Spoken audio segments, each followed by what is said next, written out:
로마서 6장 12절에서부터 14절까지 말씀인데 우리 같이 한번 읽어보도록 하겠습니다. 그러므로 너희는 죄가 너희 죽을 몸을 지배하지 못하게 하여 몸의 사욕에 순종하지 말고 또한 너희 지체를 불의의 무기로 죄에게 내주지 말고 오직 너희 자신을 죽은 자 가운데서 다시 살아난 자 같이 하나님께 드리며 너희 지체를 의의 무기로 하나님께 드리라.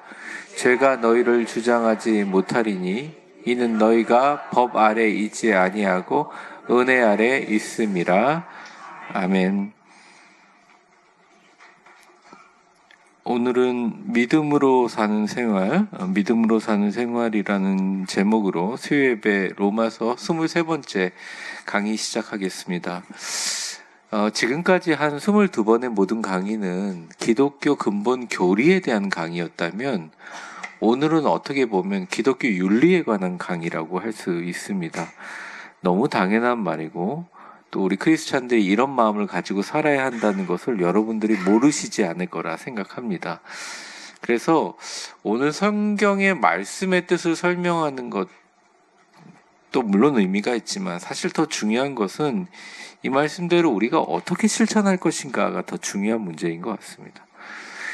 죄의 문제는 누구든 자만하면 안 된다는 생각을 저는 분명히 합니다. 왜냐하면 남들 앞에서는 우리가 얼마든지 좀 거룩하고 성숙하게 가장할 수 있지만 사실 하나님은 다 아시거든요. 다 아시기 때문에 우리가 갖고 있는 이 죄의 본성을 너무나 잘 알고 한계를 알고 계십니다. 그래서 하나님 앞에 자기 죄를 내어놓고 회개하는 루틴이 안 돼 있는 분들은 잘못하면 좋게 얘기하면 신념이고 나쁘게 얘기하면 고집이 생길 수 있어요. 신앙생활에.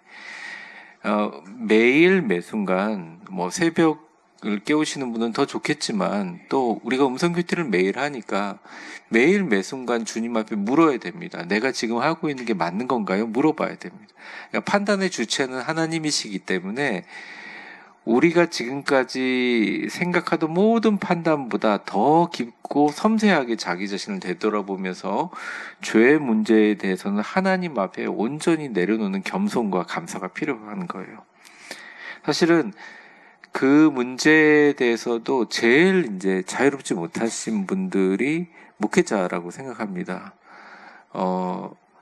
인간적인 한계도 느끼지만 동시에 자기 감시, 자기를 성찰하는 것이 되게 어려워요, 목회자들은. 그렇기 때문에 그러니까 성도님들도 노력해야지만 몇 배 노력을 더 해야 됩니다, 목회자들은. 그래서 사실은 사람들 막 만나고 다니는 시간보다 혼자서 하나님과 만나는 시간이 목회자들에게 정말 중요해요.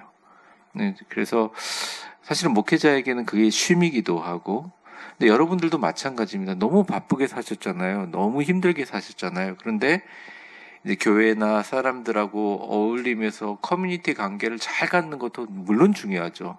그게 또 여러분 건강이랑 정서에 도움이 되지만, 하지만 정말 중요한 것은 하나님 앞에 내가 정말 죄인임을 날마다 고백하고 그 부분에 대해서 솔직하게 인정하고 주님의 은혜로 살아가려고 하는 루틴이 되게 중요하다는 거예요. 당시에 로마는 아주 끝장이었습니다. 여러분 그냥 제가 너무 오래전이긴 한데 너무 오래전이라고 할 때는 십몇 년 전에 롬이라는 그 로마라는 영어죠. 롬이라는 시리즈를 봤는데 보다가 그냥 보지를 못했어요.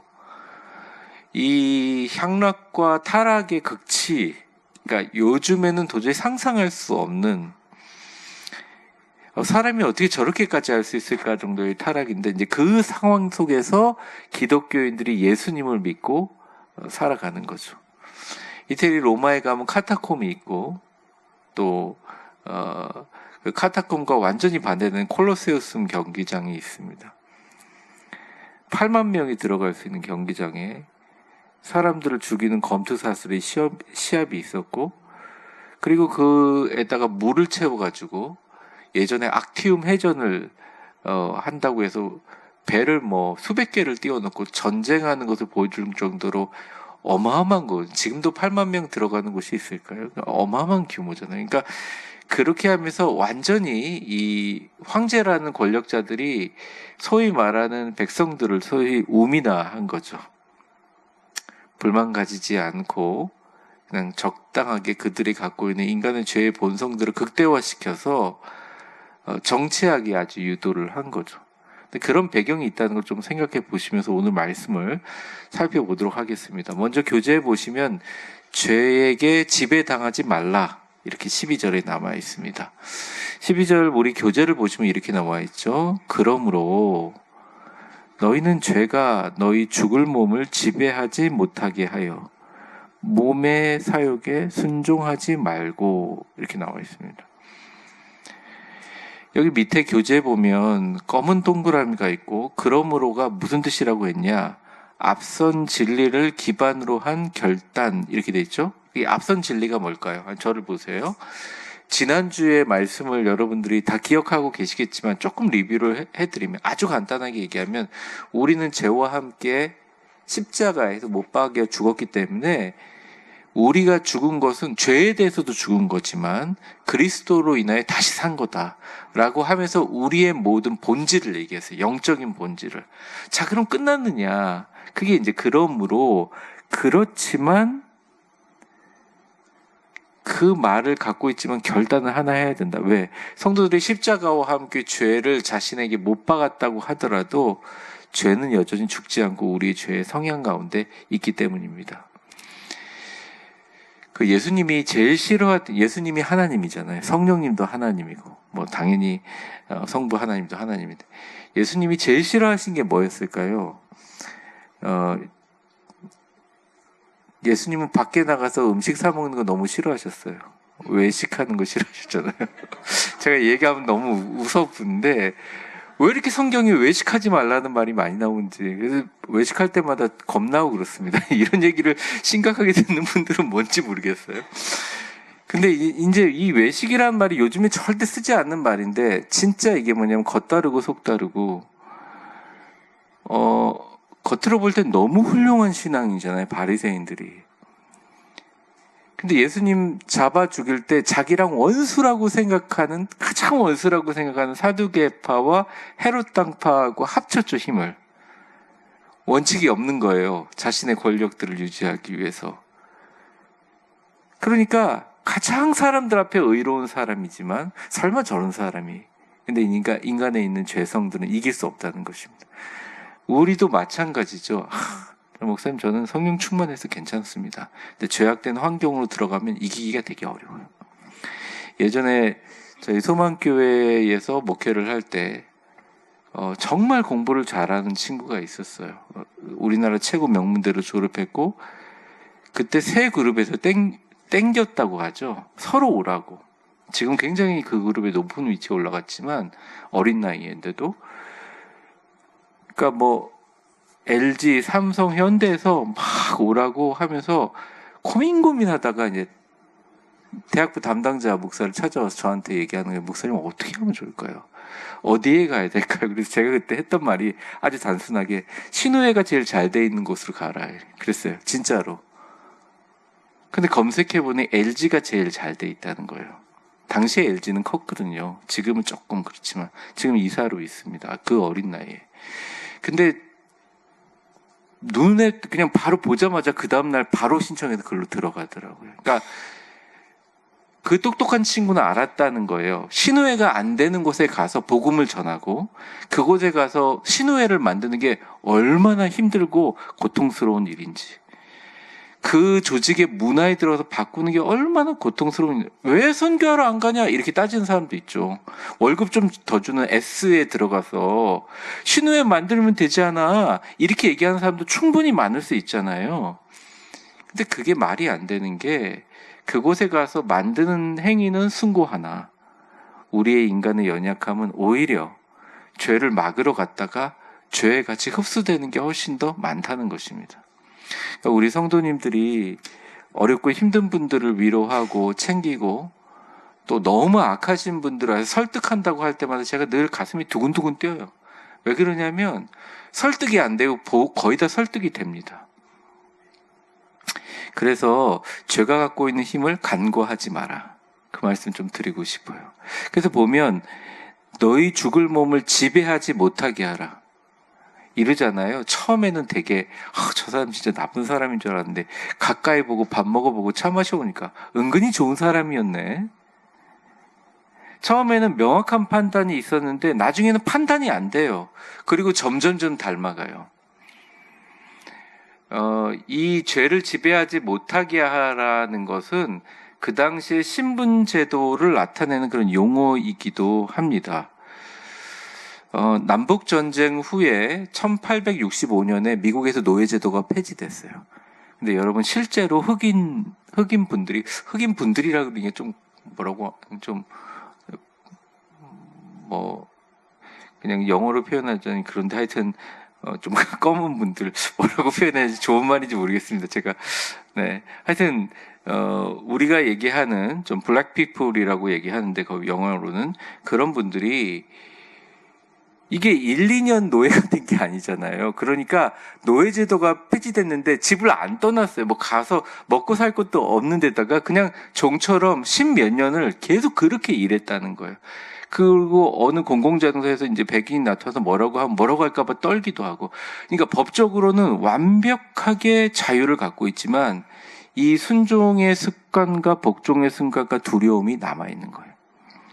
우리나라가 일본의 지배를 당했잖아요. 그러니까 일본을 우리가 전 세계에서 무시하는 유일한 나라이기도 하고 나쁜 감정을 가지고 있기도 하지만 이제 아주 어르신들 보면 그 마음속에 일본을 아주 높게 보는 그런 마음도 동시에 있습니다. 이게 뭐냐면 너무너무 싫어하고 너무너무 고통스럽게 지배당했지만 그 지배당한 것들로부터 매일매일 내 자신이 새롭게 하려고 싸우지 않으면 절대 이길 수 없다는 거예요. 여러분이 생각하기에 나쁜 습관들이 있잖아요. 이겨내기는 정말 쉽지 않습니다. 여러분 운동하는 거 쉬우세요? 깨끗한 음식 먹는 거 쉽냐고요.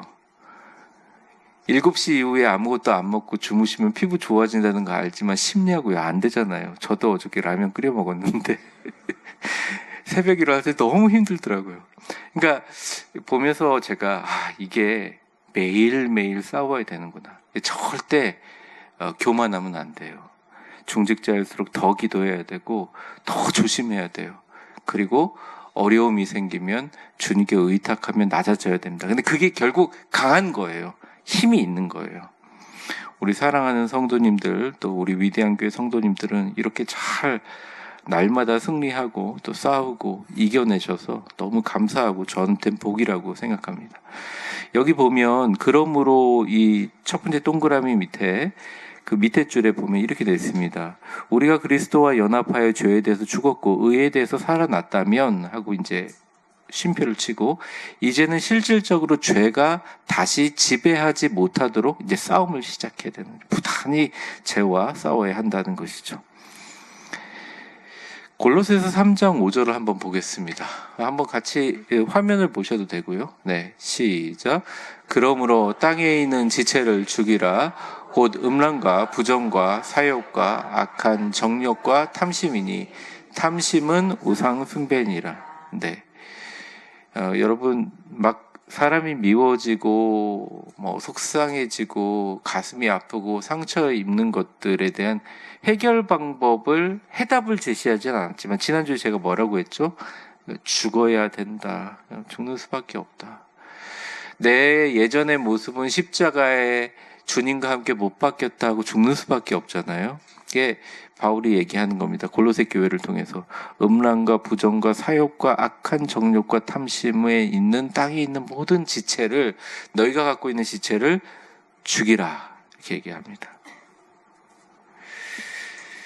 밑에 두 번째 동그라미 보겠습니다. 죄가 너희 죽을 몸을 지배하지 못하게 하라 이렇게 얘기했죠. 자, 죽을 몸은 뭐의 죽을 몸일까요? 네, 생물학적으로도 죽지만 어쨌든 우리 주 예수 그리스도로 구원받은 사람들에게는 우리가 죽는 순간 죄로부터도 죽는 거예요. 그러고서 하나님의 영생으로 살아가는 거죠. 그럴 몸을 어떻게 하라고 됐습니까? 지배하지 못하게 만들어라. 왕처럼 다스리는 지배, 우리의 몸과 삶에 영향을 끼치려고 합니다. 그래서 하지만 이제는 그 권세 아래 있지 않기 때문에 복종할 필요가 없다 말씀하시는 거죠. 그리고 이거 지배하지 못하게 하고 이제 몸의 사욕에 순종하지 마라. 사욕은 말 그대로 사적인 욕망이죠. 근데 이 사욕을 그냥 사적인 욕망이라고 한자로 번역해 놨지만 사실은 이것은 우리 죄성에서 비롯된 자기 중심적 욕망입니다. 이게 뭐냐면 자기를 중심으로 생각하는 관점이에요. 근데 요즘 시대는 그 자기 중심적인 욕망을 최대치하기 위해 모든 매체와 모든 것들이 다 도와주는 시대. 그래서 자기 욕망에 충실해서 그것을 이루지 못하는 사람들을 패배자나 아니면 시대에 뒤떨어지는 것으로 보게 하는 사회적인 공공연성이 있어요. 또 개연성이라고 하기도 하고. 근데 여러분, 교회에서 만약, 제가 다른 데는 뭐 예를 들 수 없죠. 제가 다른 경험은 없으니까. 근데 교회에서 만약 누구 하나 자기 중심을 가지고 살아가는데 나 이거 다른 건 다 그렇지만 나는 꺾을 수 없어 이렇게 해버리면 교회도 힘들고 그분도 힘들고 주변도 다 힘들어지게 되고 이게 자기 신앙생활에 전혀 도움이 되지를 않습니다. 굴복하라는 게 아니에요. 죄가 갖고 있는 특성은 자기만 생각하게 만들어 버리는 거예요.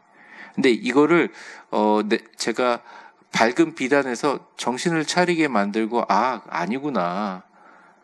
이렇게 해도 나는 복을 받을 수 있고 이렇게 해도 나는 하나님과 은혜를 누릴 수 있겠구나 깨닫게 해주시는 게 밝은 빛, 성령의 조명이거든요. 그래서 성령의 충만함이 정말 필요합니다. 내 마음이 식었다 생각하면 다 뜨겁게 달궈야 하는 것이죠. 근데 이 사욕이 되게 우스운 게 하나님의 뜻이 아니라 교재에 보면 다른 것을 따라가도록 유혹한다는 거예요. 갈라디아서 5장 16절 한번 보여주십시오. 한번 같이 읽어보겠습니다. 시작. 내가 이르노니 너희는 성령을 따라 행하라. 그리하면 육체의 욕심을 이루지 아니하니라. 아멘. 여러분, 이게 결정하지 못할 순간들이 있잖아요. 비단 저의 문제만은 아니라고 생각을 합니다. 그런데 아무리 기도했다고 하면서 기도도 아예 정해놓고 기도를 하잖아요. 저도 그럴 때 많거든요. 그러니까 정해놓고 기도를 하잖아요. 그러면서 성령님 무슨 말씀을 하시든지 제가 따라가겠습니다 해놔놓고 전혀 성령님이 하시는 말씀과 상관없이 해버릴 때가 있잖아요. 그게 참 쉽지 않은 일입니다. 근데 오늘 본문에서 분명히 얘기하는 갈라디아서 5장 16절 육체의 욕심을 따라가지 않을 것이다. 성령을 따라서 행하면. 근데 성령님이 하시는 말씀이 거의 다 저한테는 거의 비슷한 게 일단은 걱정하지 말라라고 하고 두고 보라고 하고 참으라고 하고 사랑하라고 하고 전혀 세상의 논법과는 다른 방법을 제시하세요. 근데 순종하면 시간이 걸릴 때도 있고 바로 결과가 나타날 때도 있지만 그 방법이 옳았음을 알게 됩니다. 그리고 그것이 하나님의 뜻이라는 것을 알게 돼요.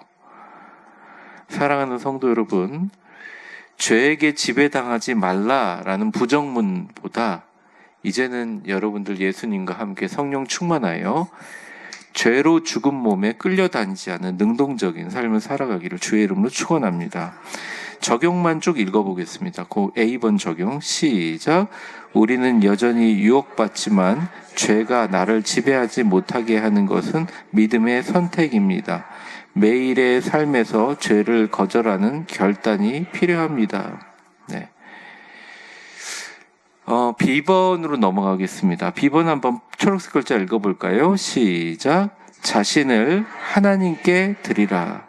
우리 13절을 한번 보여주시면 또한 너희 지체를 불의의 무기로 죄에게 내주지 말고 오직 너희 자신을 죽은 자 가운데서 다시 살아난 자같이 하나님께 드리며 너희 지체를 의의 무기로 하나님께 드리라.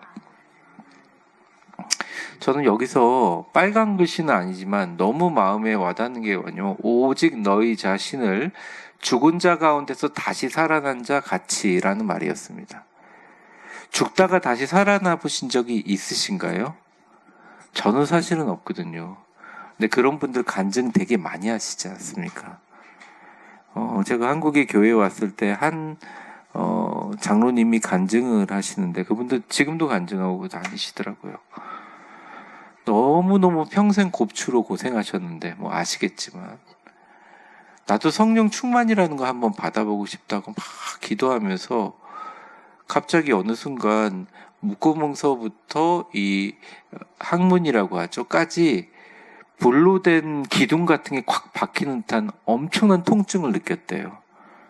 살려달라고 막 울었는데 귀 속에서 성령님이다라는 생각이 또 목소리가 들려서 성령님 도와주세요 그랬는데 그냥 펴져 버렸어요.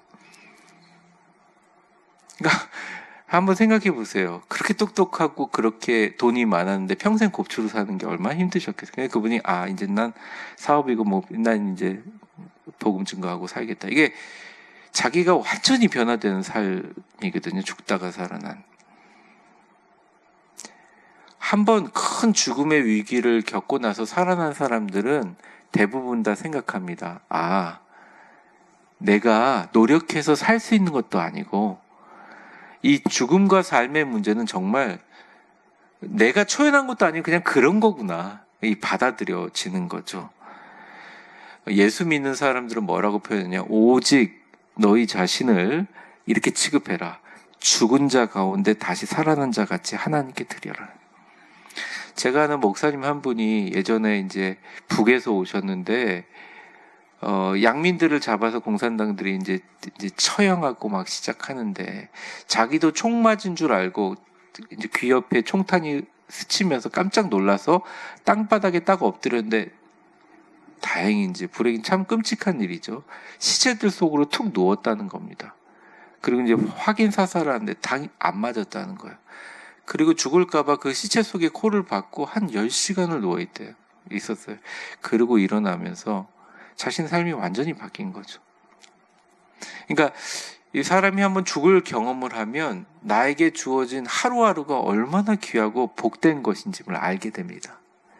이제 병원에 가시거나 큰 병을 한번 겪고 그걸 극복하신 분들은 얼마나 내가 그냥 음식 하나 먹는 거 말이죠. 내가 속상한 일이 있어도 그 속상한 일들을 하루 안에 해결하는 것이 얼마나 나한테 도움이 되는지를 알고 계세요. 그러니까 그런 일을 겪어보기 전에는 알지 못하는 것이죠.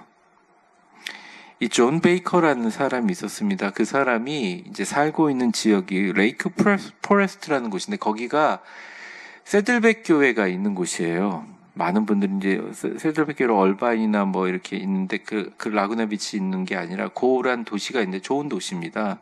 근데 거기에서 되게 유명한 마약 밀매를 하시던 분이세요. 존 베이커라고 되게 유명합니다.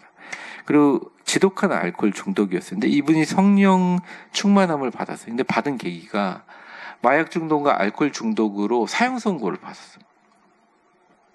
근데 그 어머님이 그 사람을 붙잡고 생명 걸고 기도한 거예요. 이 아들 살려주시라고. 하나님께 원래 바친 아들인데 이 아들이 잘못했다고. 그 어머님의 눈물의 기도를 옆에 보면서 죽어가는 아들이 결심을 한 거예요. 만약 살아남으면 내가 예수를 위해 살겠다. 지금 그 지역에서 목회를 하고 계시거든요. 너무너무 잘하고 계십니다. 이게 한 번 죽다 살아났을 때 사실 겁날 것도 없고 거칠 것도 없고 자신의 모든 삶을 하나님 앞에 다 드리는 거죠. 여기 보면 너희 지체를 불의의 무기로 죄에 내주지 말라. 이런 말은 내주다라는 말이 파리스테미라는 헬라어인데 의도적으로 죄의 도구로 내어주는 것입니다. 이걸 결단하는 행위예요. 주다라는 말이 있고 한국말로 내주다는 말하고는 좀 다릅니다. 엄마 용돈 줘. 주기가 싫어. 근데 애가 땡깡부려서 옆 사람한테 창피해요. 그래가지고 탁 주는 거랑 애가 결혼을 했어. 물론 그런 여유가 된 사람은 많이 없겠지만 애한테 뭘 해주고 싶어. 그래서 살림살이 내주고 싶어. 이게 내주고 주는 건 완전 다른 개념이거든요. 근데 우리가 굉장히 죄랑 많이 싸운다고 생각하지만 우리 안에 있는 그런 어두운 감정들과 또 악함에 있는 것들에 그 죄에게 내 자신을 그냥 파리스테미 의도적으로 그냥 내주어 버리는 거예요. 근데 로마 사람들은 실제 그랬었거든요. 영적으로, 성적으로, 우상 숭배의 그 도시에서 그러지 말라는 것입니다. 오히려 차라리 그런 곳에서 이제는 그런 곳에서 죽다가 이제 예수로 다시 살아난 자 같이 하나님께 너희 자신을 드려라. 눈, 손, 발, 입, 거기 뭐 교재 나오면 우리의 모든 지체를 의도적으로 하나님께 드려라. 이 지체가 몸이거든요. 영적인 지체이기도 하지만 몸입니다. 그래서 여러분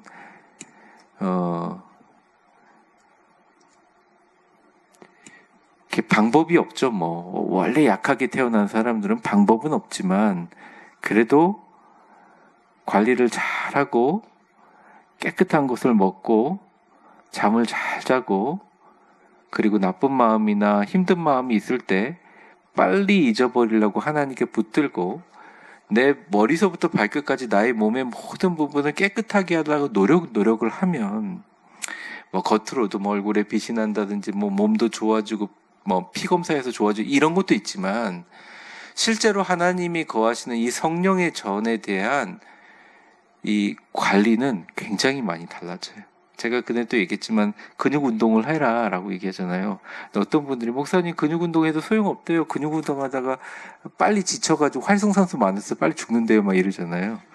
그래서 제가 그 얘기를 하니까 아니 죽는다는데 어떻게 해요? 그러면 하지 마세요. 이럴 수 없어. 제가 뭐라고 했냐면 네, 그 말씀도 맞는데 팔다리 근육을 튼튼하게 하면 몸속 장기도 근육입니다.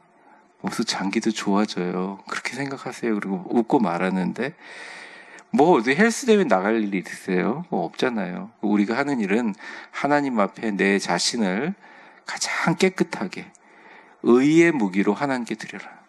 내 자신의 삶에 이 사람들도 기운이 있어요.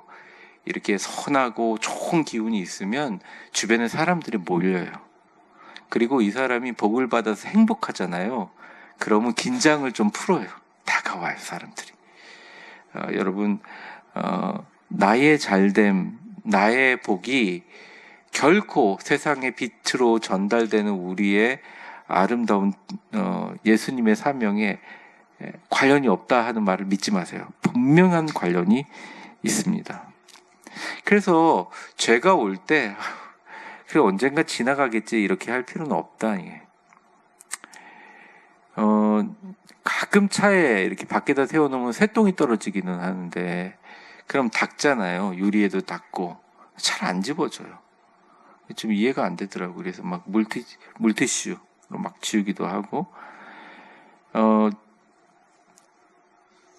제가 미국에서 국립공원 가서 한번 당해본 건데 태어나서 처음으로 새똥을 맞아봤어요. 새가 지나가다가 애들하고 이제 국립공원 가는데 오래전이 있는데 새똥이 툭 떨어지는 거예요. 이게 뭐지? 아, 내가 새똥을 맞는구나. 이거 막을 수 있습니까? 없습니까? 절대 막지 못하죠. 그 제가 뭐 점프해가지고 슈퍼맨 점프해서 새를 붙잡고 너 왜 똥 쌌어? 이렇게 얘기할 수도 없잖아요. 이게 불가항력적인 거죠. 근데 많은 분들이 죄에 대해서 이제 낭망하는 것이 목사님 세상이 다 그래요. 목사님은 그렇게 강단에서 얘기하세요. 저희는 어쩔 수 없어요. 먹고 살려면 어쩔 수 없어요. 이러잖아요. 그 말이 다 틀린 말은 아니지만 처세론적으로는 틀린 말은 아니지만 이 유명한 목사님 무디라는 목사님이 이런 얘기했어요. 새가 너희 머리를 날아다니는 것은 어쩔 수 없지만 새가 네 머리에 앉아서 둥지를 트는 것을 허락하는 것은 안 된다 이게. 죄가 우리 안에 우리를 사용해서 우리를 죄의 도구로 내어주는 건 너무 안타까워요. 특별히 교회는 정말 하나님의 몸이잖아요. 진짜 무서운 곳이거든요. 아니, 그러니까 이게 무서워하라 겁내라 이런 게 아니라 우리가 지금 보는 이렇게 현장이나 건물이나 크건 적건 럭셔리하건 뭐 소박하건 상관없이 하나님의 전이고 또 하나님의 모임이잖아요. 그래서 이것 때문에 막 스트레스를 너무 받아서 아프시면 안 되겠죠. 그런데 이걸 아주 중요하게 여기고 귀하게 여기는 것은 의로운 마음이지만 이걸 함부로 여기고 존중하지 않는 것은 분명한 죄거든요. 이걸 자기한테 그냥 자기 자신을 내버려요. 그러면 너무너무 제가 이게 결과가 좋지 않은. 그래서 제가 보면서 이건 아니다. 진짜로 하나님 앞 다시 살아난 자라면 하나님 위해서 오히려 자기 자신을 하나님께 드리라. 저는 임직 받으신 분들이 참 좋은 결단을 했다는 게 뭐냐면 사람이 뽑았지만 어쨌든 내가 수협에 오든 새벽 기도를 하든 아니면 교회에 어떤 일을 하든 발벗고 났을 때 내가 중직자라는 무거움이 있어요. 그 짐이 있거든요. 내가 말 한마디라도 저 사람한테 상처될까 걱정하는 마음이 있어요. 물론 그게 짐이죠. 하지만 그 짐이 거룩한 부담감이라는 거죠. 그 거룩한 부담감을 가지고 살아간다는 것이 하나님께 자기 자신을 드리는 거예요. 사랑하는 성도 여러분, 오늘 예배에 참석하셔서 자신을 하나님께 드리는 분들, 주님께서 주시는 놀라운 축복이 되시기를 바랍니다. 수요예배를 비롯해서 여러분의 모든 삶의 전체가 하나님을 향한 거룩하고 성결한 제물이 되시기를 주의 이름으로 축원합니다. 로마서 12장 1절은 이렇게 나와 있어요. 한번 보여주세요. 시작. 읽겠습니다. 시작. 그러므로 형제들아 내가 하나님의 모든 자비하심으로 너희를 권하노니 너희 몸을 하나님이 기뻐하시는 거룩한 산 제물로 드리라.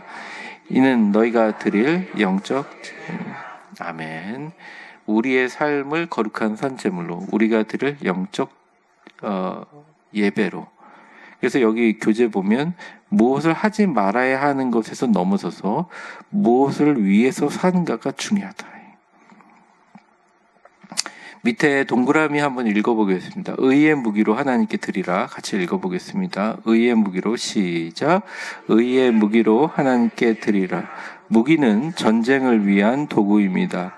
우리의 지체는 더 이상 죄의 도구가 아니라 하나님의 의를 이루는 영적 무기입니다. 여러분, 하나님의 의를 이루는 영적 무기가 뭘까요? 구체적으로 뭘까요? 이렇게 쉽게 생각해 보면 돼요. 여러분은 해외 선교를 직접 나가서 봉사를 해보신 분들, 저번에 올해 초에 와서 그 방문해 보신 분들, 그건 또 실제로 선교하는 거는 좀 다른 부분이지만, 이제 올해는 진짜 아주 액티브한 봉사, 그리고 우리 국내 선교도 마찬가지일 텐데, 사실은 사람들을 변화시키는 게 뭘까요? 뭐가 하나님께 영광이 될까요? 이거는 아주 분명하게 나와 있어요. 사랑, 희락, 화평, 오래 참음, 자비, 양성, 충성, 온유, 존재, 모두 다 성품의 힘이에요. 모두 다. 가서 우리보다 훨씬 약한 교회에 가거나 아니면 우리보다 훨씬 더 어려운 나라 갔을 때 우리 성도들이 가서 보여준 그런 모습들이 얼마나 저는 자랑스러운지 몰라요. 제가 가끔 다른 교회 선교 간 얘기 들어보면 막 중간에 스케줄 막 관광 코스 넣고 막 우리 성도들 노는 거 엄청 좋아하거든요. 우리 성도들 눈에 보면 놀고 싶어가지고 정신이 없는데 사실은 제가 너무 죄송한 게 가가지고 진짜 제대로 한번 놀아본 적이 없어요. 한번 태국 가서 코끼리 한번 잠깐 타는 거 하려고 그랬는데 그때 누구 아프셔가지고 전 병원 가고 그것도 우리 성도들 귀찮다고 안 가고 그냥 차 마시고 근데 또 선교할 때는 열심히 하세요. 근데 그런 모습 자체가 진하잖아요. 그럼 그 교회들이 부흥되기 시작해요. 근데 가서 막 코끼리 한번 더 타자고 막 더 놀라 너무 피곤해요. 막 숙소 바꿔주면 안 돼요? 다 봅니다. 그 사람들이. 이 세상도 그런 것 같아요. 한국의 기독교가 정말 그리스도인이 계절이 오기 위해서 이 땅 위에 빛이 되려면 기독교가 손해볼 줄 알아야 됩니다. 진짜 조심스럽게 드리는 말씀입니다. 다른 사람들이 양보하지 않으려고 할 때 기독교가 먼저 양보하고 끌어안을 수 있어야 돼요. 그래야 일반 믿지 않는 사람들이 저 사람들은 다른 사람이구나 이렇게 생각해요. 예수님의 정신이 그거지 라고 생각하는 것입니다.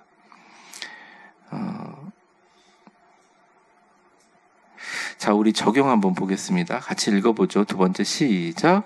오늘 나는 나의 말, 손, 눈, 시간, 생각을 하나님께 드리고 있는가? 구체적으로 하나님께 드릴 의의 도구로서의 삶을 선택해야 합니다. 네. 10번 은혜 아래 사는 삶. 자, 이제 마지막 절입니다. 14절은 우리 같이 읽어보죠. 시작. 죄가 너희를 주장하지 못하리니 이는 너희가 법 아래 있지 아니하고 은혜 아래 있습니다. 자, 지금 이게 좀 말이 안 된다 생각하시는 분들이 있어요. 왜?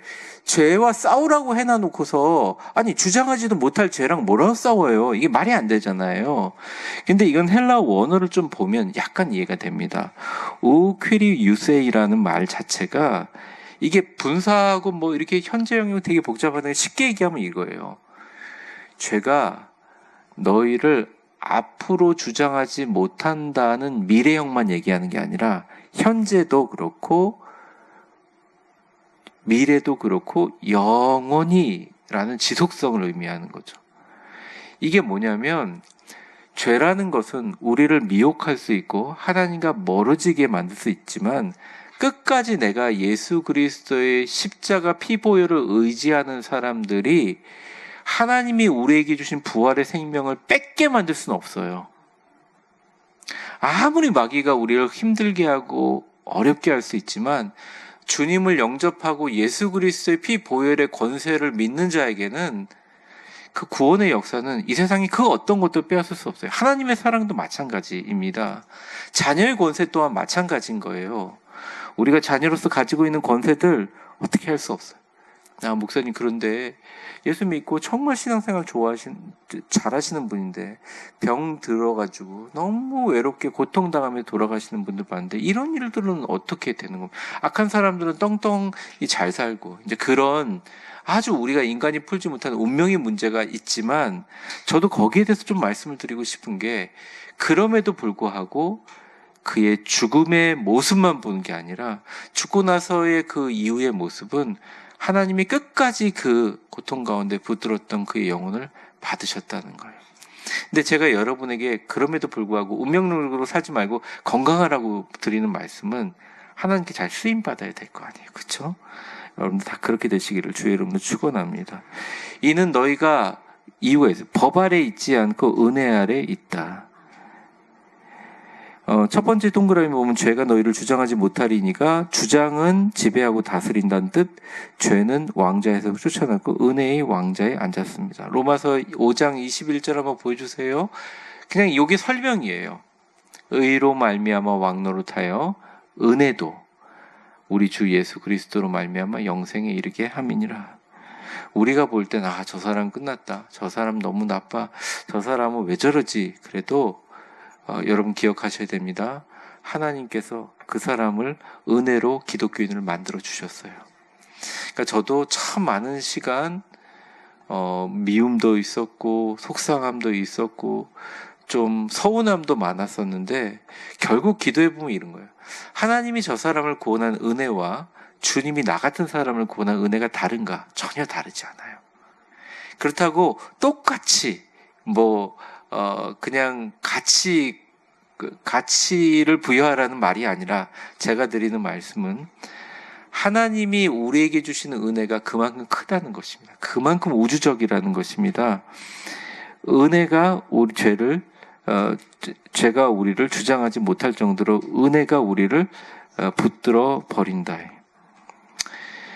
여기 보면 율법 아래, 은혜 아래 이렇게 나와 있고 죄의식을 느끼지만 해방이 없다. 율법 아래 있는 자들은. 이런 분들이 있잖아요. 그 교회 다니면서 하나님이 나를 구원해 주신 건 아는데 무슨 어려운 일이 생기면 하나님이 나를 벌 주신다 이렇게 생각하시는 분들이 있잖아요. 그리고 또 그렇게 마음을 느끼는 것은 나쁜 거라고 하기보다는 하나님이 우리 인간에 주신 양심이라는 성경에도 나오잖아요. 양심이란 본성에서 근원적인 마음입니다. 그걸 평가하거나 나쁜 건 아니에요. 그런데 이 죄의식이 너무 심해져서 어느 순간 둔감해집니다. 참 무서운 게요. 처음에는 되게 무서워요. 근데 아무 일도 안 일어나네. 그러다가 벼락이 내리지 않는데 더 해볼까? 더 해볼까? 강화되는 경우가 되게 많아요. 그래서 이런 거 있잖아요. 사랑하는 자녀들을 교육할 때, 교육 방식은 다 다르시겠지만, 엄하게 교육을 해서 잘 듣는 자녀도 있지만, 엄하게 야단을 쳤는데 오히려 완전히 부모님의 교육의 통제 안에 벗어나서 막 살아가는데, 야단치고 야단쳐서 아예 부모님과 절연해버리는 그런 애들도 있잖아요. 물론 불효 자식이라고 생각하지만, 근데 제가 이걸 보면서 저거구나 이런 생각이 듭니다. 뭐 오래전 청년부 일이에요. 참 교회도 안 나오고 근데 재주도 많고 이런 친구인데 너무 막 사는 거예요. 그래서 이렇게 살면 안 된다라고 생각해서 같은 청년부 임원들이 가가지고 달래기도 하고 얘기도 했는데 더 타락해지는 거예요. 나중에 돌아왔지만 왜 그랬니 물어보니까 죄의식이 죄를 막아버리는 게 아니라 오히려 더 증폭시켰다는 거예요. 이왕 버린 몸 이러면서. 그래서 내가 죄를 지었을 때 굉장히 조심할 것이 즉시 회개하고 그냥 웃고 잊어버리세요. 막 고민하면 고통스러워하죠. 계속 그것이 반복되지 않으면 이 몸 안에 우울한 감정이나 또 죄의식으로 빠져서 결국 가장 하나님께 큰 죄, 하나님 앞에 나오고 싶어 하지 않아 버리는 거예요. 정말 무섭지 않습니까? 건강 얘기를 자꾸 강단에서 하니까 뭐라고 하는데 요거 하고 제가 마칠게요. 사람이 하루에 뇌를 쓰는데 온몸의 힘을 20%를 씁니다. 생각하는 데만. 그리고 소화를 시키는데 거의 15% 써요. 그럼 뭐예요? 거의 35%죠. 그리고 이런저런 뭐 근육을 돌리고 피를 돌리고 이렇게 하는데 다 써요. 그래서 사람이 할 수 있는 하루에 쓸 수 있는 에너지는 그거 다 빼고 그러니까 기본적으로 소화시키는데 뭐 다 빼고 80% 쓰고 딱 20% 남아 있는 거예요. 20%를 갖고 이제 써야 되는 거죠. 그거 갖고 쓰는 거예요. 잠도 잘 잤을 경우에. 근데 20% 자체를 쓰는데 예를 들어서 막 너무 일이 많고 힘들고 그러면 뭘 갖다 쓰느냐. 첫 번째, 갖다 쓸 게 뭐가 있냐. 이제 20%가 더 많아지고 고민을 많이 하고 그럼 뭘 갖다 쓰느냐. 몸에 있는 소화기관을 갖다 씁니다. 소화하는 힘을 갖다 쓰는 거예요. 그러니까 걱정하고 집중하고 그럼 밥이 하나도 먹히지 않는 사람도 있잖아요. 소화기관이 약한 것이 아니라 에너지를 쓰고 열심히 살아가는 거예요. 그런 분들이. 정말 숭고한 삶을 사신 거예요. 그 병든 사람들이 나쁜 사람들이 아니에요. 진짜 열심히 사신 분들이. 근데 그 다음에 더 안 되면 뭘 하냐. 이래저래 쓰다가 나중에 쓰고 달아서 나중에 뇌를 쓰게 되는 거예요. 그러니까 우리가 갖고 있는 몸, 우리가 갖고 있는 이런 것들을 좀 툭 하고 놓을 수 있어야 돼요. 그게 뭐냐? 저는 주님이 주시는 은혜라는 생각이 들어요. 내 살아있는 거 은혜 아닙니까? 솔직히 말해서. 저보다 젊은 분들, 갑자기 돌아가시는 분들, 목회자들 너무 많이 보는데 여러분들이 또 이 자리에 와서 온 거 은혜 아닙니까? 내가 바꿀 수 없는 뭐 배우자라든지 내가 바꿀 수 없는 사람이라든지 내가 바꿀 수 없는 세상에 대해서 너무 스트레스 받지 말고 하나님이 나를 향한 그 축복의 은혜를 집중하면 용서와 능력과 변화의 가능성을 소유한 은혜의 사람이 됩니다. 죄를 묵인하라는 게 아니에요. 죄를 이기도록 도우시는 게 바로 은혜라는 거예요. 은혜라는 에너지가 충만해야 힘을 끌어쓸 수 있는 거예요. 신앙도 힘이라는 거죠. 자, 오늘 고린도후서 5장 17절 말씀 읽겠습니다. 마지막 읽는데요. 같이 읽겠습니다. 시작. 그런즉 누구든지 그리스도 안에 있으면 새로운 피조물이라 이전 것은 지나갔으니 보라 새 것이 되었도다. 아멘. 나는 지금 율법 아래 살고 있는가? 은혜 안에 살고 있는가? 은혜 안에 사는 삶은 하나님의 도우심을 의지하고 살아가는 능동적인 삶입니다. 바울이 굉장히 아주 단순한 논리를 아주 정언법적인 논리체계로 설명해서 좀 길어지고 복잡해진 거지만 쉽게 얘기하면 이런 거예요. 죄에게 지배당하지 말고 우리 자신을 하나님께 드리고 이제는 율법이 아니라 은혜로 살라. 너무나 잘 아는 거지만 여러분들 이 말씀 듣고 마음이 편해지시고 주님이 주시는 힘과 능력으로 예수 그리스도의 십자가 보혈을 붙잡고 성령 충만해서 죄를 이기시기를 주의 이름으로 축원합니다. 우리 같이 기도하겠습니다. 축복합니다. 이제는 우리 주 예수 그리스도의 은혜와 역사의 주관자가 되신 하나님 아버지의 사랑과 성령의 충만하심과 교통하심이 우리가 가지고 있는 힘과 능력과 나의 의지로는 죄를 절대 이길 수 없습니다. 우리가 예전에 가지고 있었던 육신의 죽을 몸으로는 이길 수 없습니다. 주님, 성령 충만하게 하셔서 죄가 우리 몸을 지배하지 못하게 하게 하시고 몸의 사욕에 순종하지 않게 하시고 불의의 무기로 주지 않게 하시고 오직 부활하사 승천하신 예수님과 함께 하나님께 드리고 의의 무기로 그리스도 안에 새로운 피조물로 은혜 안에서 승리하게 하여 주옵소서. 이 고백에 아멘으로 고백하며 확실한 믿음을 가지고 수요예배 끝나고 세상을 향해 나아가는 위대한 교회 모든 성도들 한 분 한 분 머리 위에 이제와 영원히 함께 계실 것을 간절히 축원하옵나이다. 아멘.